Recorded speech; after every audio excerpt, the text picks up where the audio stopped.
बिस्मिल्लाहिर्रहमानिर्रहीम। अस्सलाम वालेकुम नाज़रीन, आप यूट्यूब चैनल देख रहे हैं, मैं इमरान खान। आज की सबसे बड़ी खबर, और मैंने ये बहुत पहले से आपको बताया था, हम इसके ऊपर वक्तन फ़वक्तन बात करते रहे हैं कि खैबर पख्तूनख्वा में एक बड़ा जरगा होने जा रहा है। और ये खैबर पख्तूनख्वा की हुकूमत पाकिस्तान तहरीक-ए-इंसाफ की हुकूमत का एक बड़ा कारनामा है। तमाम पॉलिटिकल पार्टीज़ को, तमाम स्टेक होल्डर्स को एक प्लेटफॉर्म के ऊपर इकट्ठा करना, ख्वाह वो पार्लियामेंट के अंदर मौजूद हैं, कौमी असम्बली, सूबाई असम्बली में मौजूद हैं या मौजूद नहीं है। यानी जो पार्टी है PTM, उसको भी बुलाया गया, बलूचिस्तान की पार्टियों को भी बुलाया गया, खैबर पख्तूनख्वा की तमाम पॉलिटिकल पार्टीज़ को इसके अंदर दावत दी गई और तमाम के रहनुमाओं को कहा गया कि आप आएँ और आकर इसमें शिरकत करें। मीडिया के नुमाइंदगान को बुलाया गया। यहाँ पे जो है वो बहुत सारे मशरान हैं, वो भी आए हैं, दीगर स्टेक होल्डर्स भी आए हैं, जो कानूनी दिमाग हैं वो भी इसका हिस्सा बने हैं और सबको बात करने का मौका मिला। कई घंटे तक ये जरगा चला और इस जरगे के बाद अब एक मुश्तरका एलामिया जारी किया जाएगा। जब मुश्तरका एलामिया आएगा तो वो तफसीलात मैं आपको बताऊंगा। लेकिन अच्छी बात क्या है, इस जरगे में एक यकजहती और एक भाईचारा देखने को मिला। यानी जो एक पाकिस्तान के अंदर फुकदान है ना, एक मुश्तरका सोच का, इकट्ठे होने का, वो हमें लगा कि यहाँ पे कंपनसेट हो रहा है। यानी जो मिलिट्री एस्टेब्लिशमेंट की एक पॉलिसी है कि हमेशा इनको डिवाइड करो फिर इनको रूल करो, यानी इनको आपस में लड़ाओ, इनको आपस में लड़ा के एक दूसरे का दुश्मन बना के तो इनके इख्तलाफात का फ़ायदा उठाकर अपने इक़्तिदार का रास्ता निकालो।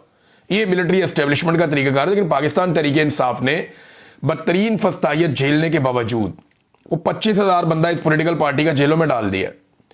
दर्जनों बंदे इस पॉलिटिकल पार्टी के कत्ल कर दिए गए, सरेआम कत्लेआम हुआ इस पॉलिटिकल पार्टी का। बेशुमार अभी जेलों में पड़े हुए हैं, लीडरशिप सारी की सारी जेलों में पड़ी हुई है। रोजाना इसके खिलाफ साजिश होती है, लेकिन इसके बावजूद आफरीन है इस पॉलिटिकल पार्टी को कि इसने तमाम पॉलिटिकल स्टेक होल्डर्स को बड़े दिल से इकट्ठा किया, सियासी और गैर सियासी तमाम स्टेक होल्डर्स को इकट्ठा किया और एक प्लेटफॉर्म के ऊपर लाकर बिठाया। और ना सिर्फ बिठाया बल्कि इज्जत के साथ बिठाया। मैं मनाजिर देख रहा था कि पुलिस की जानिब से आने वाले मेहमानों के ऑनर में सलामी दी जा रही थी। बाकायदा पुलिस का बैंड वहाँ पे मौजूद था।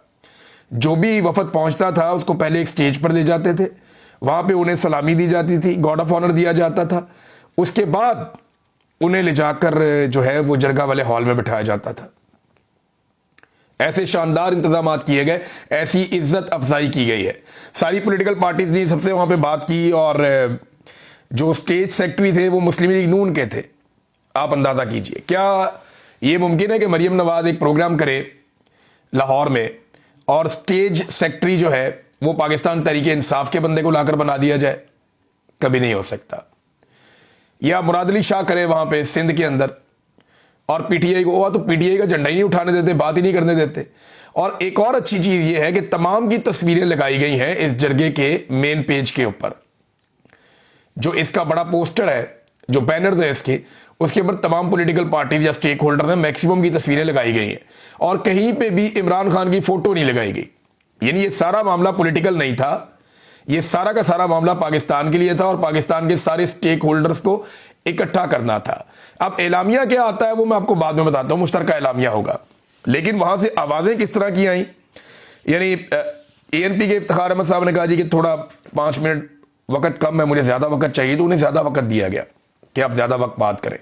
सबने अपने दिल की बातें की और ज्यादातर जो मुकर्रीन हैं उन्होंने ऑपरेशन की हमायत नहीं की। उन्होंने कहा जी ऑपरेशन नहीं होना चाहिए, बड़ी ज्यादती है। और जो चीज ज्यादा उठाई गई वो ये कि हमारे साथ सौतेलों जैसा सलूक किया जा रहा है। खैबर पख्तूनख्वा की पॉलिटिकल पार्टियों की अक्सरियत ने यह बात की है। मिसाल के तौर पर जमात इस्लामी के सराजुल हक हैं, उन्होंने कहा जी कश्मीर में मैं गया तो मैंने देखा कि लोगों के घरों के इर्द गिर्द 4 दीवारी नहीं है। तो मैंने कहा जी यहाँ इतना अमन कैसे है? तो वहाँ लोगों ने कहा कि जी यहाँ मादनियात नहीं है ना, तो इसलिए अमन है। ये सराजुल हक साहब ने बताया। फिर उन्होंने ये भी बताया कि पाकिस्तान और अफगानिस्तान या हम लोग और अफगानिस्तान एक खित्ता, एक ज़बान, एक मजहब, एक कल्चर है। हमें आपस में लड़ाना इंडिया और अमेरिका की ख्वाहिश है। प्रोफेसर इब्राहिम साहब थे, उन्होंने कहा जी बार बार हमारे ऊपर ऑपरेशन किए गए, कभी भी कामयाबी नहीं हुई, अभी भी बदअमनी है। तो इस मरतबा अगर हमने नकल मकानी करनी पड़ी ना तो हमने GHQ में जाके अपने खेमे लगाने हैं। फिर यह भी बताया गया कि जो लोग 8 और उसके आसपास के टाइम में जो लोग नकल मकानी कर गए थे वो अभी तक अपने घरों को वापस नहीं आ सके। इतना जुल्म खैबर पख्तूनख्वा में लोगों के साथ हुआ। जुनेद अकबर साहब ने बड़े ज़बरदस्त फैक्ट्स वहां पे बयान किए और उन्होंने बताया कि तालिबान को वापस लाना सियासतदानों का काम ही नहीं था। एक इन कैमरा ब्रीफिंग को उन्होंने ओपन कर दिया। उन्होंने कहा जी इन कैमरा ब्रीफिंग में आर्मी चीफ और डीजी आईएसआई ने यह फैसला किया था और उन्होंने बताया था इन कैमरा ब्रीफिंग में कि तालिबान हमारे बच्चे हैं, हमें इनको वापस लाना होगा। अफगानिस्तान के पास उनको संभालने की काबिलियत नहीं है। ये थी पाकिस्तान के आर्मी चीफ और डीजी आईएसआई की सोच जो उन्होंने इन कैमरा ब्रीफिंग में बताई सियासतदानों को। तो सियासतदानों का तो ये फैसला ही नहीं था। फिर जुनैद अकबर ने मजीद बताया कि अगर एस्टेब्लिशमेंट को हमसे मसला, हमारे साथ नहीं बैठ के बात करना चाहते, तो एक सियासी जमातों के सारे स्टेक होल्डर्स की एक कमेटी बना लें और उनके साथ बैठ जाएं और फैसला कर लें। हमारा वादा है कि खैबर पख्तूनख्वा की हमारी हुकूमत उसके ऊपर मिनवान अमल करेगी, लेकिन बैठकर फैसला करें, सिर्फ अपने दिमाग को जो है वो इस्तेमाल ना करें। फिर उन्होंने बताया कि तालिबान से मुज़ाकरात के लिए सियासी जमातों ने लोग नहीं भेजे थे, ये कोर कमांडर ने भेजे थे। हमारे हज़ारों शोहदा हैं जिनको ना तो झंडा मिलता है, ना ही उन्हें शहीद कहा जाता है और ना ही उन्हें कोई पैकेज मिलता है। जब कौमी तराना हुआ नाज़रीन इसमें जरगे में, तो तमाम पॉलिटिकल पार्टीज जितने स्टेक होल्डर थे सारे खड़े हुए, लेकिन जो एक पॉलिटिकल पार्टी है पीटीएम, वो लोग नहीं खड़े हुए। उन्हें खड़ा हो जाना चाहिए था रवादारी के तौर पे, लेकिन वो नहीं खड़े हुए। मेरे ख्याल में नफरत फैलती है। हमें इस वक्त फायर फाइटिंग की ज़रूरत है और फायर फाइटिंग यही है कि सबको मौका दिया जाए, सबके तहफ़्फ़ुज़ात और बातें सुनी जाएँ। मोहसिन दावर ने वहाँ पे खड़े होकर बात की। उन्होंने कहा कि हमारे ऊपर ऑपरेशन मुसल्लत ना किया जाए। बाकी सब लोग भी इससे मिलती जुलती बात कर रहे थे। सुहेल अफरीदी ने एक बड़ी इंपॉर्टेंट बात की। एक तो उन्होंने आदाद शुमार बताया कि जनाब हमें हमारा हक ही नहीं दिया जाता। उन्होंने बताया कि खैबर पख्तूनख्वा के साथ कितनी ज्यादती की जा रही है। ये भी बताया कि रेवेन्यू शेयरिंग में सिंध को 2.5% मिल जाता है, पंजाब को 2.3%, बलूचिस्तान को रिवर्स करके 2.7%, जबकि खैबर पख्तूनख्वा को जो 1% है उसके ऊपर भी सबको तकलीफ होती है। फिर उन्होंने बताया कि कैसे अरबों रुपया जो वफाक ने खैबर पख्तूनख्वा की हुकूमत का देना है वो नहीं दे रहे। फाटा के मर्जर के बाद जो वादे किए गए थे उनमें से कोई भी पूरा नहीं किया गया। फाटा को जो बजट देना था फेडरल गवर्नमेंट ने, वो अब तक फाटा के लिए सूबाई हुकूमत को नहीं दिया गया। तो जब आप बजट ही नहीं देंगे, जब आप उनका हक मारेंगे, तो वहां पे तरक्की कैसे आएगी, वहां पे बदअमनी कैसे खत्म होगी, लोगों के पास रोजगार होगा, लोगों के पास खुशहाली आएगी, तो तभी तो दहशतगर्दी में कमी होगी। तो सुहेल अफरीदी ने यह भी मामला उठाया और एक और बात उन्होंने कही कि जो रियासत है ना वो अपनी पॉलिसी को बदले। ये जो बंद कमरों में फैसले किए जाते हैं, जिनको मुसल्लत किया जाता है, ये गलत है। इससे दहशतगर्दी खत्म नहीं होगी। बंद कमरों से निकलकर सियासतदानों से भी मुशावरत की जाए और आप अकेले अक्लमंद नहीं हैं और सियासतदानों को भी अक्लमंद समझा जाए और हमारे साथ मिलकर बैठकर जो है वो पॉलिसी बनाई जाए। इस तरीके से ना किया जाए। ये बहुत सारी और चीज़ें हैं, बहुत सारी और बातें हैं, लेकिन यह कि बड़ा हौसला अफजा एक जरगा था जिसमें सबकी नुमाइंदगी थी। तो खैबर पख्तूनख्वा की हुकूमत और खैबर पख्तूनख्वा के लोग मुबारकबाद के मुस्तहिक हैं कि कम से कम ये लोग इकट्ठे बैठे और इन्होंने अमन के लिए आवाज़ उठाई और इनका जो एलामिया आएगा वो अब भेजा जाएगा तमाम स्टेक होल्डर्स को, एस्टेब्लिशमेंट को भी, ताकि आइंदा के लिए उस पर अमल दरामद किया जाए और अमन के रास्ते पे सब लोग चलें। अब नाज़रीन कुछ और खबरें हैं, उनकी तरफ आप आ जाएं। सबसे पहले तो हम चले जाते हैं जो आईनी तरमीम है 27वीं।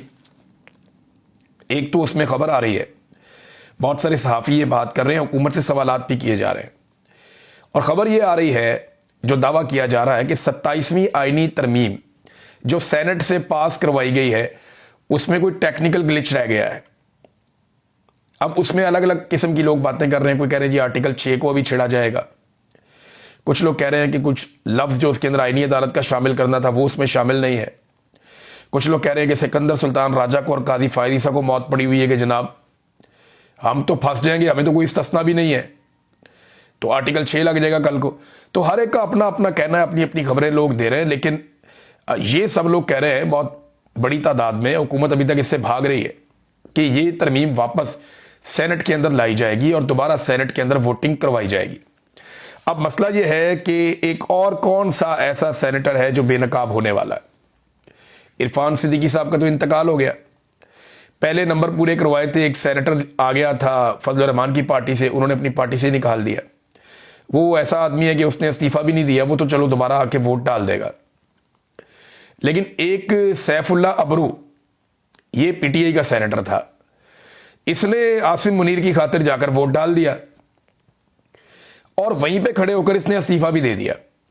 जब आप ईवान में खड़े होकर जो चेयरमैन सेनेट है उसकी मौजूदगी में वहां आप अनाउंस करते हैं कि मैं रिजाइन कर रहा हूं, मैं इस्तीफा दे रहा हूं और मैं अब सेनेट का हिस्सा नहीं हूं, आप इसको मंजूर कर लें कल ही, तो फिर वो इस्तीफा हो जाता है। अब क्या इसका इस्तीफा वापस किया जाएगा?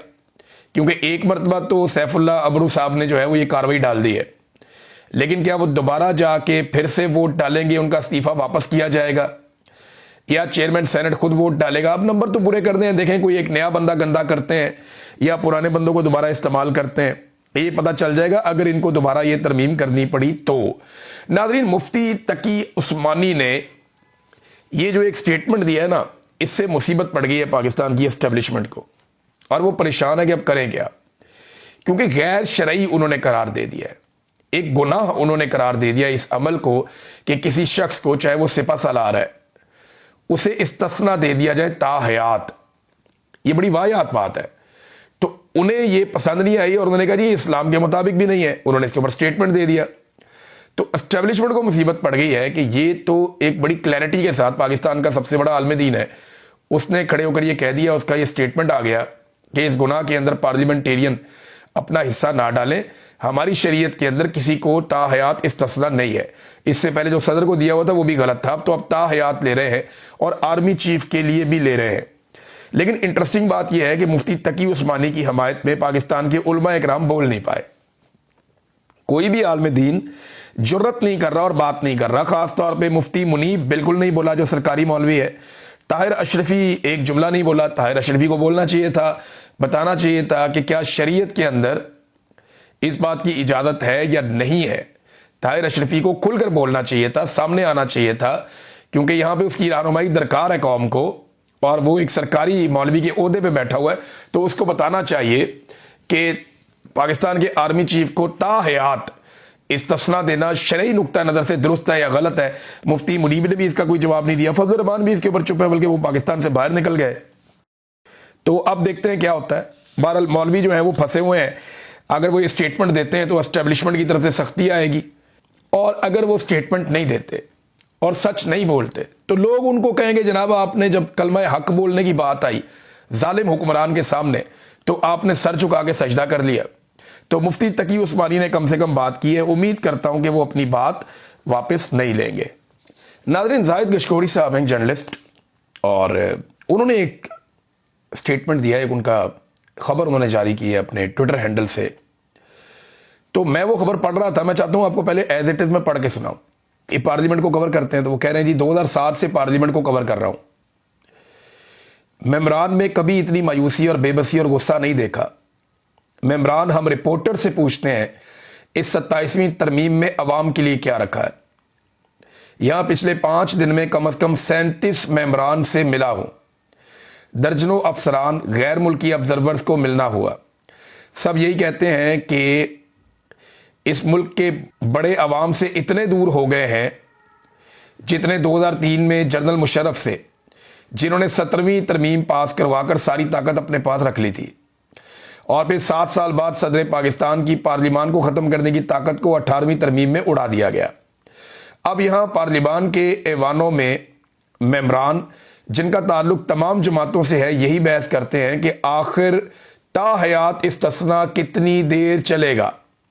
मेम्बरान हैरान हैं, बेबस हैं, मायूस और परेशान दिखाई देते हैं, लेकिन कोई सामने आकर बोलने को तैयार नहीं है।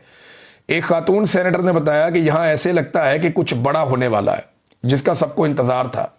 पाकिस्तान जिंदाबाद। अच्छा, ये ट्वीट किया जाहिद गशकोरी साहब ने, आखिर में इनको पाकिस्तान जिंदाबाद लिखना पड़ा। अगर ये लिखते पाकिस्तान हमेशा जिंदाबाद तो शायद ज्यादा महफूज महसूस करते अपने आप को। तो देखिए, ये जितने मेम्बरान आके बात कर रहे हैं ना, ये कह रहे हैं कि ये क्या हो रहा है, ये क्यों हो रहा है, बेबसी है, लाचारी है, मजबूरी है। इनको उस वक्त गैरत और शर्म नहीं आई जब ये जाली फॉर्म 47 के ऊपर आ रहे थे असेंबली के अंदर। अब तुमने एक दफा घूं खा लिया है, जाली फॉर्म 47 ले लिया है, तो बार बार खाओ, क्या फर्क पड़ता है? मुंह का जायका तो आपने गंदा कर लिया, पॉलिश आपके हलक तक उतर गई है चाट चाट के जूते को।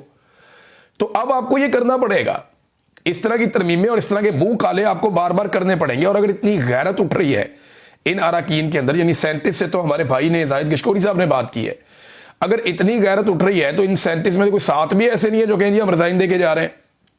कोई भी नहीं जाता, इस्तीफा कोई नहीं देता। ये सिर्फ मीडिया को बताने के लिए होता है कि जनाब हम परेशान हैं। अंदर से ये सारे बेशर्म हुए हैं और अंदर से ये सारे के सारे जो है वो इस सिस्टम के बेनिफिशरी हैं और इसके साथ रले हुए हैं। यानी इरफान सिद्दीकी साहब वाले मामले में अब 2 और लोगों ने तस्दीक कर दी। जाहिद गिशकोरी साहब ने भी ये खबर दी, एजाज सैयद साहब ने भी ये खबर दी, जिन्हें हुकूमती कैंप ऐसे देखता है कि ठीक है उनको तो वो कम से कम सहाफ़ी तो तस्लीम करते हैं ना, और जो लोग तनकीद करते हैं उनको तो वो मानते ही नहीं है सहाफ़ी। उन्होंने भी कहा कि यार ये फौत हो गए थे दिन के वक्त इरफान सिद्दीकी साहब, लेकिन उनकी मौत को छुपाया गया। अब ये वो जर्नलिस्ट क्लेम कर रहे हैं जिनके इस हुकूमत के साथ भी ताल्लुकात ठीक है, खराब नहीं है। चले हमारे तो ताल्लुकात ही बिगड़ गए ना एस्टेब्लिशमेंट के साथ, हुकूमत के साथ, तो उनके तो ताल्लुकात ठीक है। वो भी ये कह रहे हैं और इस बात की तस्दीक कर रहे हैं कि दिन के वक्त उनकी वफात हो गई थी, लेकिन बाद में फैसला किया गया और वफात छुपा ली गई ताकि सेनेट की कार्रवाई ना रुक जाए। तरमीम मुकम्मल करवा के उसके बाद वफात अनाउंस कर दी गई। बहरहाल नवाज शरीफ शबाज शरीफ वगैरह गए हैं उनके घर, ये अच्छी बात है, जाकर अफसोस करना चाहिए, लेकिन ये एक अफसोसनाक पहलू है जिसे हमेशा याद रखा जाएगा। नाजरीन, एक बड़ी ऑफर की है महमूद अचकजई साहब ने असेंबली में खड़े होकर। तो ये जो ऑफर है इससे वैसे फ़ायदा उठाना चाहिए, बम्पर ऑफर है। और उन्होंने ये कहा कि इमरान खान से ये लोग डर रहे हैं ना, अगर आप इमरान खान से डर रहे हैं तो मैं आपको इमरान खान से गारंटी लेकर देता हूं कि वो किसी को कोई सज़ा नहीं देगा। आए मिलकर बैठें और जमहूरियत को बचाने के लिए इकट्ठे हो जाएं। देखिए सियासतदानों को यही डर है ना कि इमरान खान आएगा तो हमने जो 2 नंबरी की है, फ्रॉड किया है, हम दोबारा फंस जाएंगे। तो महमूद खान अचकजई ने कहा जी मैं गारंटी लेकर देता हूं इमरान खान से कि आपको कुछ नहीं कहेगा। लेकिन सारे डरे हुए हैं, आर्मी चीफ ने वो ले लिया इस्तिस्ना सारी जिंदगी के लिए। ऐसा खौफ हमने कभी किसी मिलिट्री जनरल के करियर में देखा नहीं था। जनरल तो बड़े मजबूत होते हैं, बड़े दलेर होते हैं, और इतनी बहादुर फौज का ऐसा जर्नैल कि उसको इस्तिस्ना लेना पड़ जाए सिर्फ इस डर से कि मेरे ऊपर कोई मुकदमा ना हो जाए, ये बड़ी मायूब बात है, बड़ी तकलीफ दे बात है। अच्छा मैं ना थोड़ा खुशफहमी में भी चला जाता हूँ कभी कभी। मुझे लगता है कि हो सकता है कि ये तरमीम के अंदर जो तब्दीली करवाई जा रही हो सकता है कि आर्मी चीफ कह दे कि भाई मेरा इस्तिस्ना वाली शिक जो है वो ख़त्म कर दें। यानी खुशफहमी कभी कभी पाल लेनी चाहिए, देखते हैं क्या होता है।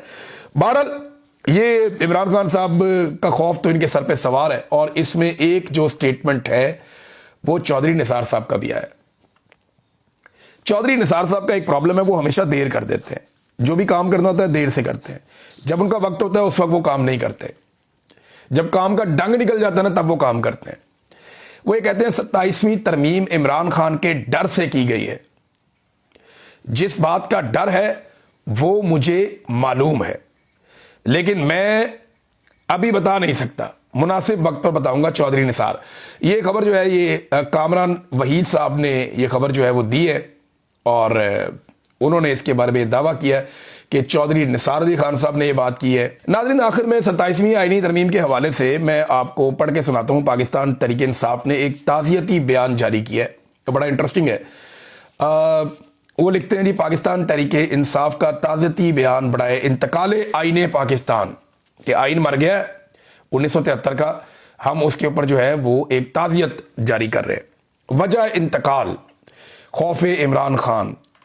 पाकिस्तान तहरीक इंसाफ गहरे दुख और अफसोस के साथ ऐलान करती है कि 1973 का आइन जो अवामी हाकमियत, अदलिया की आज़ादी और बुनियादी हकूक़ का ज़ामिन था, बाज़ाब्ता तौर पर इंतकाल कर गया है। ये आइन इस वक्त दम तोड़ गया जब इस मुल्क के हुक्मरानों ने अपनी ज़ाती अना, इक़्तिदार की हवस और एक अवामी रहनुमा इमरान खान के खौफ में आकर आइनी बालादस्ती को दफन कर दिया। वो आइन जो अवाम के वोट का हक देता है, अदलिया को आज़ादी देता है, पार्लिमान को बालादस्ती देता था, अब सिर्फ किताबों में जिंदा लाश की मानंद बन चुका है। आज इस सरजमीन पर ना अवाम की मर्जी की हुकूमत कायम होने दी जाती है ना अदालतें इंसाफ बांटने की जरूरत रखती हैं, ना मीडिया को सच बोलने की इजाजत है। आइन के जनाजे में वो सब शरीक हैं जो इमरान खान के खौफ में मुब्तला है। पाकिस्तान तहरीक इंसाफ अहद करती है कि हम इस आइन को जिंदा करने की जिद्दोजहद जारी रखेंगे ताकि ये मुल्क एक बार फिर कानून, इंसाफ और अवाम की हुक्मरानी के तहत सांस ले सके। इन्ना लिल्लाहि व इन्ना इलैहि राजिऊन। आइन पाकिस्तान 1973। तो एक कब्र का कुतबा भी आजकल दिखाई दे रहा है सोशल मीडिया पर कि आईने पाकिस्तान 1971 ता 2025, ये आईने पाकिस्तान की जिंदगी थी टोटल। इसके बाद तो अब ये फौत हो गया ना, दफन हो गया, इसके पल्ले ही कख नहीं बचा। ये इन्होंने पाकिस्तान के साथ जुल्म किया है। नाज़रीन, और चीज़ें आपके साथ अगले वीलॉग में शेयर करता हूँ। ये एलामिया आता है, ये भी आपको बताते हैं। अब तक के लिए इतनी, अपना ख्याल रखिएगा, अपने इस चैनल का भी। अल्लाह हाफ़िज़।